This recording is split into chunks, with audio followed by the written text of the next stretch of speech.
10 years have passed since the night everything burned, since blood soaked the earth and a promise was torn from trembling hands. Now the dust rises again under a dying sun, and in the middle of an empty road stands a figure from a life the man no longer lets himself remember. A rhino, older, larger, marked by time and violence, but still breathing, still waiting. Something in the stillness wraps around his chest like a fist. Something that never died.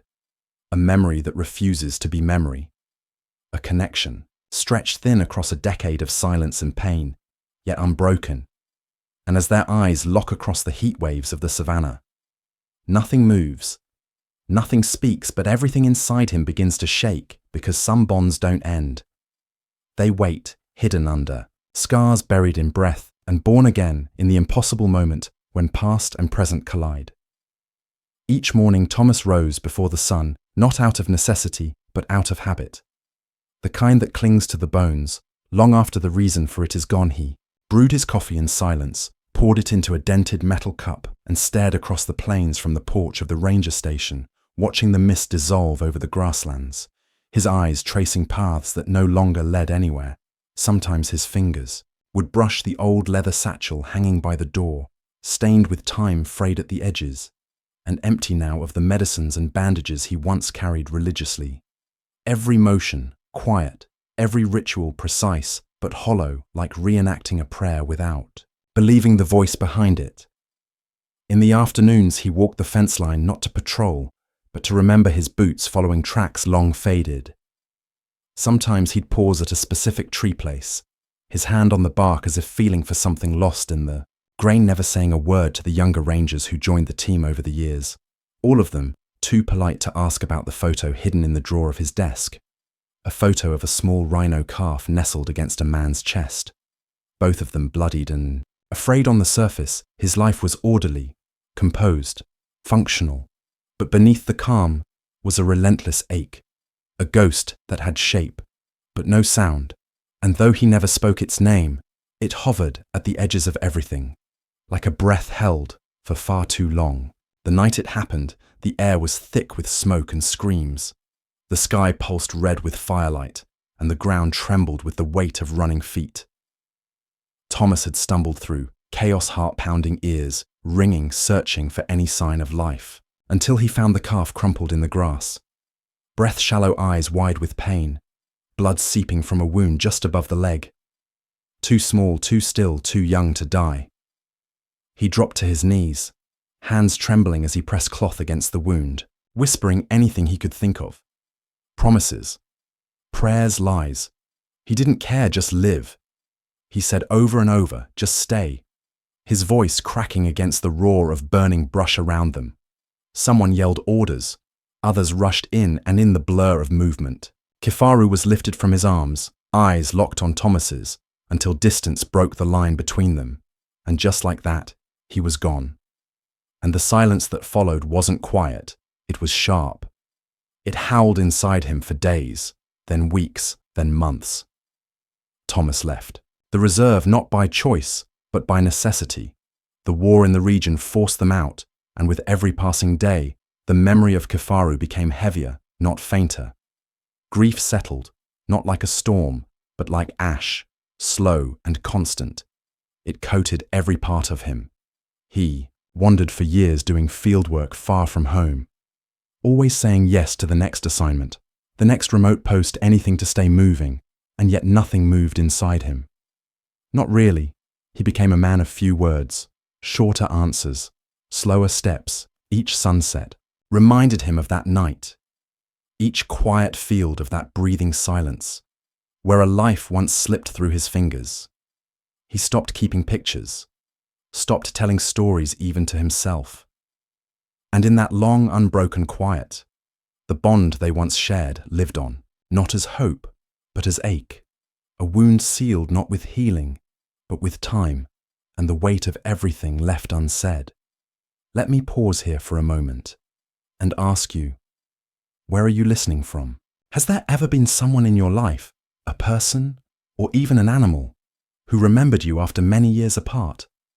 That one look, that one moment when you realized the bond never truly faded. If this story touches something in you, hit follow. There's more to come, and it only gets deeper from here. It started days earlier with something small. A folded photo tucked between pages of an old field journal, one he hadn't opened in years. The paper was brittle colours faded. But there they were, his younger self, holding a baby rhino, wide-eyed and bruised. Both of them clinging to life in that single frame. Thomas sat frozen, staring at the image, as if it might move, speak, breathe. His chest, tightened memory flooding in too fast to hold. Then came the dream that night, so vivid it left him gasping awake. Kifaru running through tall grass, not as a calf, but grown strong, unbroken, calling to him without sound. And when he woke, the ache was sharper than ever, but different, edged with urgency, not sorrow. As if something unfinished had stirred from sleep, he tried to brush it off. Logic, reason, time, all stood in the way. But a question had taken root. Could he still be out there? Could he have survived? Would he even remember me? The thought was unbearable and yet impossible to let go. A week later, while assisting a research team near the reserve, he heard a local ranger mention a lone rhino that had been spotted near the northern boundary. Unusual, large-old, moved like he was looking for something. Thomas asked to see the footage. It was grainy, but when he saw the stagger in the back leg, the way the animal paused near the water's edge and turned as if listening to a sound no one else could hear, he felt the air leave his lungs. His heart didn't ask permission. It just started running before his body could follow, and so he drove without telling anyone, without knowing what he expected to find, only that something was calling him back. And when the path narrowed, and the jeep slowed, and the dust cleared, and that shape appeared on the horizon, all the questions collapsed into one impossible moment, as their eyes met. A lifetime of silence cracked open inside him, and yet still he hesitated, standing on the edge of past and present, heart full of fear. What if he's forgotten? What if I'm wrong? But beneath, that doubt a whisper louder than all the rest. What if I'm not? The wind fell still, as if the land itself was holding its breath. The jeep rumbled quietly behind Thomas, but he barely noticed his hand rested on the door, frozen. The other pressed flat, against his chest, as if trying to steady a heart that no longer listened. The rhino stood motionless 20 paces ahead, his massive frame casting a long shadow across the dry earth. Dust curled around his feet, stirred by nothing, and in that space, between them, something ancient flickered in the air. Thomas stepped out, slowly, boots crunching against gravel, each movement deliberate, as though breaking the silence too quickly might shatter what was unfolding. The rhino's ears twitched, not back, not away, but toward him, and for the first time Thomas saw the eyes clearly, deep, dark, endless, but not empty. No, they held something else. Recognition, not sudden like a spark, but slow, like sunrise, a flicker of memory rising behind the fog of time. Thomas inhaled sharply, a familiar scent hung faint in the heat. Sweat earth canvas, and something else he couldn't name, but had smelled once in a tent lit by lantern light, when a dying calf leaned into his arms one final time. And now here again, older, heavier, scarred but alive, Kifaru took a step forward. His breath a heavy rhythm exhaled through battered nostrils, then another step, dust rising around his feet. The scar above his heart caught the light just right, and in that moment, something inside Thomas broke open. The rhino stopped, lowered his head slowly, not in threat, but in offering, and from his mouth fell a crumpled shape, faded, torn, stained with time, a strip of canvas. Thomas knew instantly he had held it soaked with blood, pressed it against a wound long ago. It should have been gone, forgotten, destroyed, and yet here it was, lay gently at his feet. His knees gave out.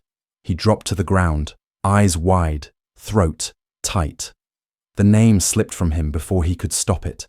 Soft, cracked, fragile Kifaru, and, at the sound, the rhino lifted his gaze, paused, then dipped his head just barely.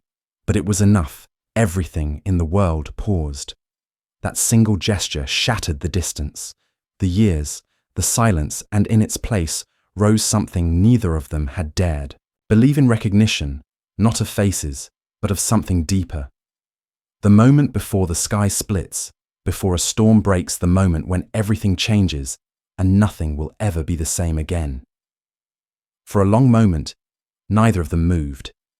The wind returned, soft brushing over skin and hide, carrying with it the scent of dry grass and dust, and something older. Thomas remained kneeling, not out of weakness but reverence, his eyes fixed on the trail of footprints in the earth, his fingers curled tight around the strip of canvas, not to hold on but to let go gently, slowly. He rose to his feet, his legs' unsteady heart still hammering, not with fear, now, but with something gentler, quieter, like hope. Kifaru had begun to move away, each heavy step, deliberate tail, flicking ears alert but unafraid. And though he didn't glance back, Thomas knew he felt him there. The way you feel the sun on your skin without needing to look up. He took a step forward, just one enough, and stopped. Not to follow, but to walk beside them. Silence between them was no longer heavy.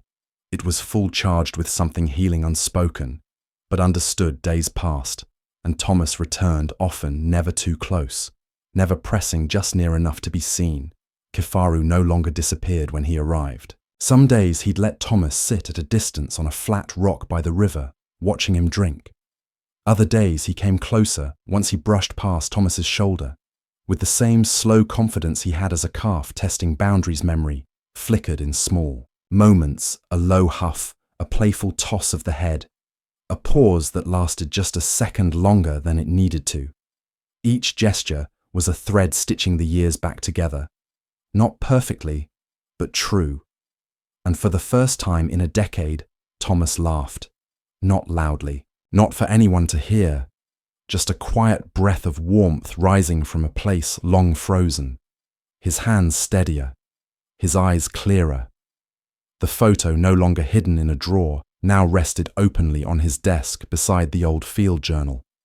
And at night, he spoke aloud. Again, not always to anyone, just to the dark, to the past, to the one who remembered and returned. And as the stars stretched wide above the savannah, Thomas understood the truth. Not all bonds need words, not all goodbyes are final, and sometimes the ones we lose are never truly gone. They wait quietly inside us until we are ready to find them again. Some bonds do not speak. They remember, they endure in silence, in dust. In the space between heartbeats, they survive absence, not by fading, but by waiting, buried beneath years of doubt and the weight of what was never said. This meeting was not a beginning nor an ending, but a return, a quiet confirmation that love once given never truly leaves it, shapes us, lingers in our gestures, in the way we listen for, a sound we thought we'd forgotten. Thomas no longer needed answers, and Kifaru no longer needed to prove he had survived. They had both carried each other through the dark, and now, in the light of this quiet moment, something lost had come home, not with noise but with knowing, and the ache that once defined them had softened into peace, because real connection does not vanish. It waits, and when it finds its way back, it mends. Not just the broken, but the ones who carried the break.